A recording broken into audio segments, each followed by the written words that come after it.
દાહોદમાં ગુમ થયેલા બાળકનો મૃતદેહ મળી આવ્યો છે। લીમડીનગરમાં બાળક ગુમ થયો હતો અને પોલીસ અને પરિવાર દ્વારા રાત્રિ દરમિયાન શોધખોળ હાથ ધરવામાં આવી હતી। બપોરના સમયે બાળકનો મૃતદેહ ખાનગી પ્લોટમાંથી મળી આવ્યો હતો તો ખાનગી પ્લોટમાં પડી રહેલ બાળકની તપાસ કરતા બાળક નોન યુઝ ગાડીમાંથી મળી આવ્યો મૃતદેહ અને ગામના તમામ સીસીટીવી બંધ હોવાથી તપાસમાં વિલંબ થયો હતો તો ડીવાયએસપી સહિત પોલીસ સ્ટાફ ઘટનાસ્થળે પહોંચી વધુ તપાસ હાથ ધરવામાં આવી છે।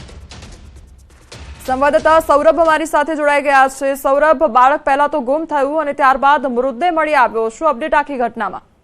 બિલકુલ કહી શકાય કે જે ગતરોજ લીમડીનગરમાં એક 12 વર્ષીય બાળક છે તે પોતાના ઘરેથી નીકળ્યો હતો અને ત્યારબાદ બાળક ગુમ થયાના પરિવારને જાણ થઈ હતી। જો કે પરિવાર દ્વારા તેની શોધખોળ પહેલા તો તપાસ હાથ ધરવામાં આવી હતી। બપોરથી લઈને સાંજ સુધીમાં પરિવાર દ્વારા તપાસ કરવામાં આવી હતી, પરંતુ બાળક ન મળતા છેવટે લીંબડી પોલીસ સ્ટેશન મથકે જાણ કરવામાં આવી હતી। ત્યારે લીંબડી પોલીસ અને પરિવાર દ્વારા જે રાત્રિ દરમિયાન પણ બાળકની શોધખોળ હાથ ધરવામાં આવી હતી અને પરંતુ તે બાળક રાત્રિ દરમિયાન પણ નહીં મળ્યો હતો અને આજે જે બપોરના સમયે એક ખાનગી પ્લોટની પાર્કિંગમાંથી જે ગાડીમાંથી બાળકનો મૃતદેહ મળી આવતા સમગ્ર પંથકમાં ચકચાર મચી જવા પામ્યો હતો। જો કે કહી શકાય કે લીંબડીનગરમાં જે સીસીટીવી લગાવેલા છે તે સીસીટીવી શોભાના ગાંઠે સમાન હોવાના કારણે જે તપાસ પણ વિલંબ થઈ હતી।